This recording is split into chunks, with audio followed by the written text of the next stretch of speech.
안녕하세요. 오덕후입니다. 한 주간의 주식시장이 끝나는 시점이고요. 오늘은 주말입니다. 네, 비트코인은 지난번 영상 찍을 때랑 가격이 같네요. 네, 횡보세를 보이고 있습니다. 현재는 한 주 한 주가 버티기가 가장 힘든 시점이지 않을까 생각을 해보고요. 현재 나스닥도 많이 빠져 있는 상황이잖아요. 분위기가 그렇게 좋아 보이진 않습니다. 나스닥이 지금 큰 하락을 보이면서 계속 조정을 받고 있는 분위기가 계속 연출이 되고 있습니다. 나스닥도 한 10월 말부터 조정이 시작되면서부터 벌써 4개월째 조정을 받고 있고요. 이런 분위기가 좀 심상치 않아 보이긴 합니다. 네, 이렇게 길게 조정을 갈지 생각을 못 했는데 뭐 나스닥도 어떻게 보면은 지금이 좋은 기회이지 않을까라는 생각을 해봅니다. 추세선 밑에 떨어진 이 상황이 비트코인하고 좀 비슷한 느낌이 듭니다. 매수 구간으로 좀 보여지고요. 장기적으로 우상향하는 종목이기 때문에 나스닥에 투자하는 분들도 힘을 냈으면 하는 바람입니다. 이 비트코인과 나스닥을 좀 비교해 봤는데요. 요거 위에는 MSTR 주가고요. 그 다음에 비트코인 차트고 그 다음에 나스닥 차트입니다. 그래서 이 장기적으로 봤을 때는 변동폭은 크지만 이 비트코인이 나스닥보다는 훨씬 수익률 면에서 좀 좋은 것 같습니다.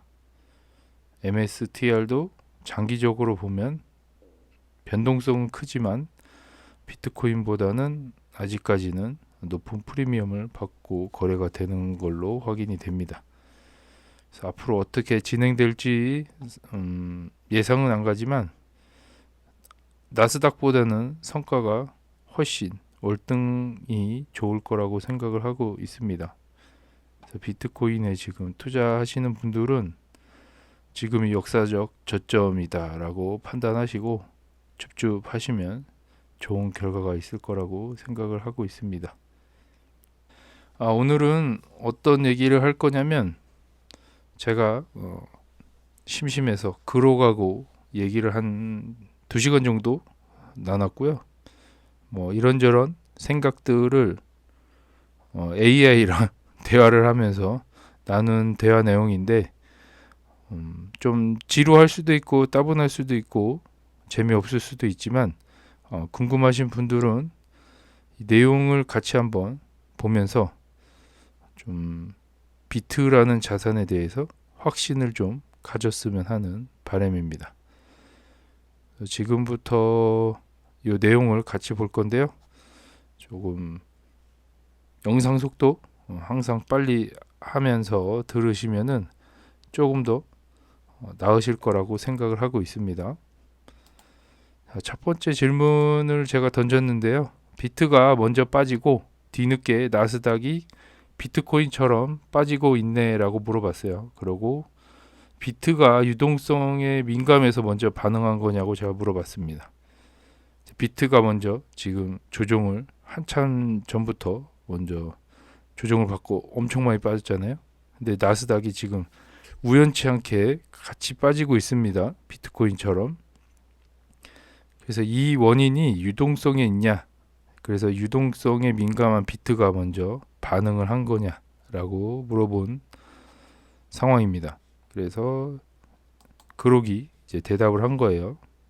이제 비트가 먼저 빠지고 나스닥이 뒤늦게 따라잡히는 현상이 최근에도 반복되고 있고 핵심 이유는 비트가 유동성에 훨씬 더 민감하기 때문입니다. 이 얘기가 맞는 걸로 확인이 되네요. 그래서 이 내용을 좀 알고 계시고 이 유동성에 좀 민감하기 때문에 비트가 훨씬 더 나스닥보다는 더 살아 움직인다라고 보시면 될 것 같습니다. 왜 비트가 먼저 반응하는지에 대한 이유 같은 거는 24시간 이제 시장이 돌아가고 있고요. 고 레버리지 선물 시장의 그 100배나 10배 이런 레버리지들이 있기 때문에 좀 유동성에 먼저 반응을 한다라고 얘기를 하고 있고요. 주식은 장 마감 후에 움직임이 완전히 없잖아요. 그렇지만 비트는 주말도 움직이고 야간도 움직이고 풀가동으로 가고 있습니다. 그래서 레버리지 포지션이 많아서 작은 유동성 변화에 먼저 반응을 한다라고 합니다. 그래서 지금 위아래 발라가면서 상승을 한다라고 보여지고요. 이런 시장 뉴스들, 달러가 강세를 보이거나 패드의 정책 기대 변화, 위험 회피 심리만 딱 보더라도 이런 강세 청산 같은 게 많이 일어나면서 폭락할 때도 좀 빨리 일어난다라고 얘기를 하고 있습니다. 고베타 자산 특성이라는 거를 비트가 갖고 있는데 비트는 위험 자산의 선봉으로 불린다고 합니다. 그러니까 제일 위험한 거의 최고라고 하는 그 위험성에서는 좀 탑을 달리고 있는데 유동성이 좀 타이트해진다라는 얘기가 유동성이 좀 축소된다라고 보여지고요. 이 유동성이 축소됐을 때 지금 같이 전쟁, 이란 전쟁, 여기 무역 전쟁이라고도 얘기했지만 1년 전에도 무역 전쟁으로 많이 빠졌죠. 금리 인상 기대 이런 얘기만 나와도 이 지금 흔들린다라고 보시면 돼요. 달러 유동성 축소 이런 것들, 기관보다 개인 및 레버리지 투자자들이 먼저 팔아치우고 나스닥은 기관 중심이기 때문에 기관이 좀 천천히 뒤늦게 빠지기 때문에 나스닥이 좀 뒤늦게 빠지는 걸로 얘는 얘기를 하고 있습니다. 역사적인 패턴을 봤을 때 2021년에서 22년 지금 금리 인상 시기를 얘기하는 것 같아요. 매파 패드 때도 비트가 먼저 급락을 했고요. 나스닥이 그 뒤를 이어서 폭락을 했다라고 합니다. 2025년에는 비트코인 가격을 보면 나스닥 흐름이 보인다라는 얘기까지 나왔고요. 비트의 나스닥 괴리는 달러 유동성 경고 신호라고 지적을 했다라고 합니다. 그래서 지금 비트와 나스닥이 지금 다르게 움직이잖아요. 이 다르게 움직일 때 달러 유동성이 조금 경고 신호를 보내고 있다라고 알고 계시면 되고요. 지금처럼 M2 통화량과 나스닥이 같이 움직이는데 비트가 따로 움직인다. 이거는 결국에는 조만간 나스닥 조정이 있을 거다라는 경고 시도로 받아들여도 좋을 것 같습니다. 그래서 지금 나스닥만 투자하는 분들도 비트의 움직임을 유심히 보면은 투자에 도움이 될 것 같네요. 그래서 결론적으로 얘기하면 비트는 유동성 선행 지표라고 해도 무방하다라고 얘기를 하고 있습니다. 그래서 나스닥이 뒤늦게 이제 빠지는 거는 뒤늦은 확인 사살이라고 얘기를 하고 있습니다. 그래서 선행 차트라고 보면 좋을 것 같네요. 유동성의 선행 지표. 그래서 투자함에 있어서 좀 이런 거를 참고하시면 좋을 것 같고요. 지금 우연치 않게도 나스닥이 비트코인 행보를 따라가는 게 좀 시간이 지나서 좀 신기해 보여가지고 물어봤습니다. 이런 정보를 좀 알고 있으면은 나스닥이든 비트코인이건 투자하는 데 있어서 큰 도움이 될 것 같습니다. 그런 반대로 비트가 나스닥보다 먼저 달릴 가능성이 있냐라고 물어봤어요.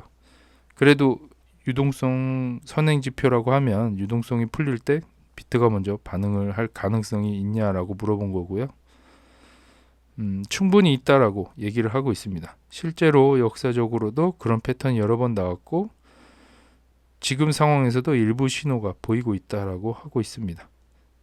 지금 행보, 상승, 하락 이게 계속 반복되고 있지만 이게 조만간 끝날 가능성도 있다라고 보시면 됩니다. 지금 현재로서 비트가 나스닥보다 먼저 오르는 경우의 수를 좀 보자면, 유동성이 이제 풀리기 시작하면 금리 인하가 혹시 이 3월에는 안 됐지만 지금 앞으로 금리 인하 발표 5월에 있을 예정인 것 같은데, 인하 기대감이 좀 있거나 양적 완화 요거 다시 돈을 풀기 시작하거나 뭐 달러가 약세로 좀 전환이 되거나 이러면은 다시 비트가 먼저 달릴 가능성이 있다라고 보여집니다. 그다음에 이후로는 뭐 24시간 돌아가는 게 가장 큰 원인 중에 하나라고 보고 있고요. 좀 레버리지 쓰는 요 선물 시장이 생각보다 유동성에 민감한 것 같습니다. 그리고 개인 및 스마트 머니가 먼저 들어오면서 나스닥은 기관들이 천천히 포지션을 빌드업 한다 라고 하면서 뒤늦게 따라갈 가능성이 높다, 이렇게 얘기를 하고 있어요. 그래서 비트가 먼저 반등을 하고 나중에 나스닥이 뒤늦게 반등을 한다, 이렇게 알고 계시면 될 것 같네요. 처음에는 저도 비트가 먼저 폭락하길래 나스닥은 달리고 있고 이게 좀 뭔가 이상하다라고 했는데 결국에는 비트가 선행지표 역할을 하고 나스닥이 뒤늦게 따라가는 그림이 그려졌네요. 지금 보니까 이제 앞으로의 그림도 나스닥이 먼저 올라갈 것처럼 보였지만 비트가 먼저 반등할 가능성이 높다고 합니다. 그렇기 때문에 지금 나스닥은 빠지지만 비트가 오르고 있다라고 하면은 좋은 신호로 받아들여도 좋을 것 같습니다. 비트코인이 이제 나스닥보다 먼저 오르는 이유 중에는 또 고유 촉매라고 하는 이 반감기 쇼크, 공급 쇼크가 본격적으로 나타나면은 또 나스닥보다 훨씬 더 많이 오른다고 하고요. 지금 현재 규제 호재로서 미국이 전략 비축 자산 요거랑 클래리티 법안 요 통과 등이 지금 트리거로 작동될 가능성이 있다라고 얘기를 하고 있고요. 현물 ETF 대규모 유입 재개, 요거는 지금 현재는 모건 스탠리가 아이비트를 능가하는 지금 현물 ETF를 출시를 하고 승인을 받고 있잖아요. 그래서 이게 규모가 아이비트의 3배다. 이 얘기만 들어도 지금 비트코인으로 들어올 돈들의 양이 엄청난 것으로 판단이 됩니다. 그래서 이런 이벤트가 터지면 비트가 먼저 폭등하고 나스닥은 위험 자산 랠리로 따라오는 식으로 오른다고 합니다. 지금 저희가 가장 봐야 될 부분 중에 하나는 요 3가지가 되겠네요. 네, 요 3가지가 가장 현재로서는 주목해야 될 부분인 것 같습니다. 클래리티 법안, 전략 비축 자산을 선언을 했지만 아직 비축을 하고 있지 않잖아요. 요거 혹시 소식이 들려오면 엄청난 호재로 받아들일 가능성이 있고요. 지금 모건 스탠리가 승인을 앞두고 있기 때문에 이게 또 시장에 어떻게 작용이 될지 궁금한 상황입니다.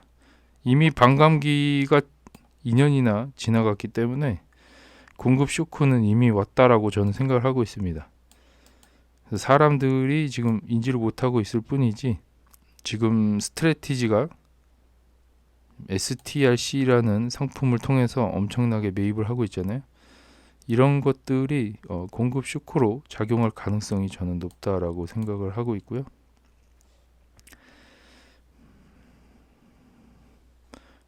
상관관계가 깨지는 국면이 있다라고 합니다. 나스닥하고 디커플링. 자, 과거 19년 때 불런 때처럼 비트랑 나스닥 상관 계수가 급격히 떨어지면서 비트가 독자 랠리를 한다고 합니다. 엄청나게 상승했나 봐요. 이때는 제가 주식 투자나 비트 이런 거에 관심이 없어서 안 했는데 비트가 나스닥을 엄청나게 압도하면서 달렸다고 얘기를 하고 있습니다. 최근 일부 분석에서 비트가 나스닥을 앞서서 회복하는 신호로 보이는 의견이 나왔다고 하고요. 지금 최근에 이란 전쟁에서도 비트가 먼저 반등한 사례를 예를 들었습니다. 언제 어떤 조건에서 먼저 달릴 확률이 높은가라고 얘기했을 때는 지금 패드의 피벗 신호라고 얘기를 하고 있는데, 지금 중요한 신호 중에 패드가 지금 의장이 바뀔 예정이잖아요. 파월에서 케빈 워시로. 그래서 케빈 워시를 임명을 할 때 분명히 트럼프가 뭔가의 신호를 줬을 거라고 생각을 합니다. 저는 이게 그냥 아무나 데려다가 연준의 자리에 앉혀놓진 않을 거라 생각을 하고 있고요. 의도가 담겨진 의장 선임이지 않을까라는 생각을 해봅니다. 다 조작된 시나리오 중에 하나라고 좀 보여지고요. 이때가 한 5월 달쯤으로 알고 있는데, 그러면 중간 선거 기간까지 해서 달릴 가능성이 높지 않나. 그냥 희망 사항이지만 그렇게 생각을 하고 있고요. 비트 ETF, 지금 아이비트나 좀 계속 승인되는 비트코인 ETF를 거기에서 돈이 많이 들어오면 이게 지금 먼저 달릴 확률이 높다라고 합니다. 도미넌스, 비트 도미넌스도 55% 이상 상승했을 때 비트가 달릴 가능성이 높다. 근데 비트가 왜 나스닥보다 변동폭이 큰 거냐고 제가 물어봤어요. 정확한 이유를 잘 모르기 때문에 물어본 것도 없지 않아 있고요. 궁금했습니다. 그냥 비트코인이 나스닥보다 변동폭이 훨씬 큰 이유는 여러 구조적, 시장적 차이이기 때문이라고 하고요. 일간 변동폭 자체가 이제 나스닥보다 3배에서 5배 수준, 제가 예상했던 그 범위 수준인 것 같아요. TQQQ 범위 수준으로 왔다 갔다 하고 있고요. 비트가 현재는. 다음에 이유 중에 하나, 시장 규모와 유동성의 차이라고 합니다. 이 변동폭이 큰 이유는 비트코인 같은 경우는 이제 1.4에서 1.5조 달러, 지금 현재 기준이죠. 그래서 나스닥 전체 시총은 25조에서 30조 달러 수준으로 왔다 갔다 하고 있는데, 이거는 결국에는 비트에 똑같은 돈이 들어왔을 때 비트에서 가격 변동이 크게 일어난다라는 얘기를 하고 있어요. 나스닥보다는. 그래서 아예 전체 시장의 규모를 봤을 때 비트가 좀 더 작기 때문에 같은 돈이 들어왔을 때는 비트에서 엄청난 변동폭이 일어난다라고 얘기를 하고 있고요. 이제 또 이유 중에 24시간 거래가 큰 이유 중에 또 하나로 작용을 하고 있네요. 그래서 변동폭이 매일같이 거래가 되니까 실시간으로 변동폭이 클 수밖에 없다. 그런 자산일 수밖에 없다. 이렇게 얘기를 하고 있고요. 이제 나스닥 같은 경우는 다음날 개장 때 몰려오는 경우가 많다라고 하면서, 그때 뉴스의 충격이 뒤늦게 막 오면서 막 빠지잖아요. 그때 변동성이 좀 생기는 그런 패턴으로 가고 있습니다. 비트 자체는 시간 압축이 돼서 같은 충격이 더 극단적으로 보인다라고 하고요. 레버리지와 강제 청산 메커니즘이 비트 시장에는 있는데, 이게 크립토 시장에는 100배 이상의 흔하다고 합니다. 100배 이상. 그래서 청산도 많이 당하고, 고레버리지를 쓰는 분들이 워낙 많아서 이런 변동폭이 클 수밖에 없다라고 합니다. 투기적 성격도 좀 비트 쪽이 훨씬 더 강하고요. 덜 성숙한 시장이기 때문에 어쩔 수 없이 이 비트가 변동폭이 클 수밖에 없다. 이렇게 꾸준히 이유를 얘기를 하고 있습니다. 뉴스, 소셜미디어, 규제 루머 하나만 터져도 비트가 먼저 과민 반응을 한다라고 합니다.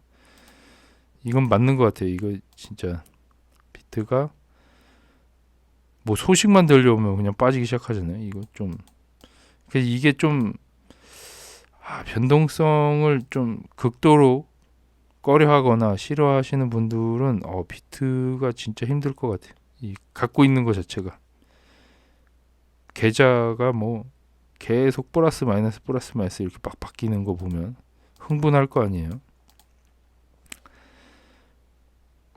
요 포모랑 버드에 민감하다라고 합니다. 좀 이렇게 올라가도 문제, 떨어지는 뉴스만 봐도 이제 좀 문제라고 하는 이런 가짜 뉴스들, 버드라고 하죠. 가짜 뉴스에 좀 민감하다라고 하고, 이 남들 이제 막 올라탈 때 이런 포모가 좀 심하다고 합니다. 그래서 현재로서는 나스닥의 한 3배에서 5배 정도 변동성을 보이고 있다라고 보시면 되고요. 뭐 요약하자면 비트가 나스닥보다 변동폭이 큰 건 작고 얕은 풀에서 큰 물고기들이 레버리지로 싸우는 시장 구조 때문이라고 하고 있고요. 나스닥은 깊고 넓은 바다라 충격이 덜 퍼진다라고 합니다. 아예 파이 사이즈가 다르기 때문에 변동폭이 좀 차이가 날 수 있다라고 생각을 하면 좋을 것 같네요.